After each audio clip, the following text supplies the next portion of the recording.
سمعني. السلام عليكم ورحمة الله وبركاته. وعليكم السلام ورحمة الله تعالى وبركاته. إن الحمد لله نحمده ونستعينه ونستغفره ونستهديه ونثني عليه الخير كله ونعوذ بالله من شرور أنفسنا ومن سيئات أعمالنا. من يهده الله فلا مضل له ومن يضلل فلا هادي له. أشهد أن لا إله إلا الله وحده لا شريك له وأشهد أن نبينا محمدا عبد الله ورسوله وعلى آله المخصوصين أسمى المراتب والتابعين ومن تبعهم بإحسان ما دام الجديدان في در وتعاقب وسلم تسليما كثيرا.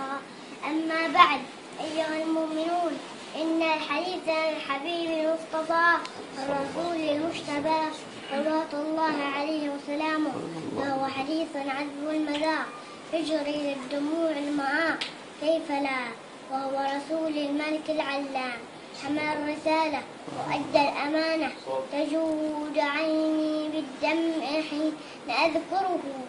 أما الفؤاد فللعظيم ضمي يقول عليه الصلاة والسلام كما أخرج الشيخان لا يؤمن أحدكم حتى أكون أحب إليه من نفسه وولده ووالده والناس أجمعين بأبي وأمي عليه الصلاة والسلام. معاشر المسلمين أمة الإسلام أحباب سيد الأنام، لا زال حدث النفاق ويزور الآفاق ومرة الكفر والاستشراق ينشرون أباطيلهم وحقدهم الأرعد عبر الحملات والشبكات لهذا الجانب المحمدي الأطهر والهدي المختار الأزهر.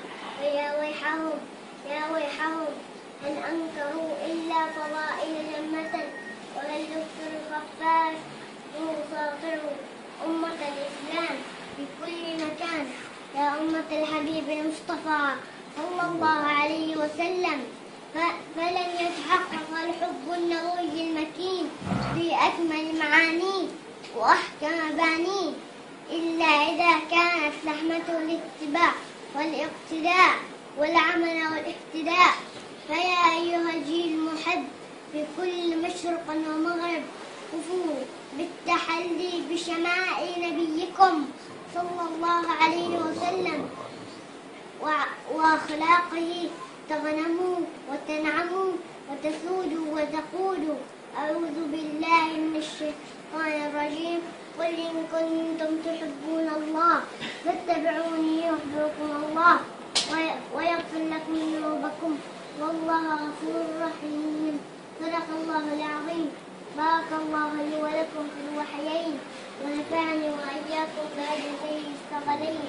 أقول قولي هذا أستغفر الله العظيم لي ولكم وسائر المسلمين فاستغفروه وتوبوا إليه إنه كان توابا. الله أكبر الله أكبر. الله يحفظك ويبارك فيك. نسأل الله عز وجل أن يبارك فيه وفي ذرياتكم أجمعين يا رب العالمين. نسأل الله أن يجعلك من أتباع محمد صلى الله عليه وسلم. شكرا جزاك الله خيرا. من ذلك آمين. دعواتك صالحة الشيخ، جزاك الله خير. جزاك الله خير. من ذلك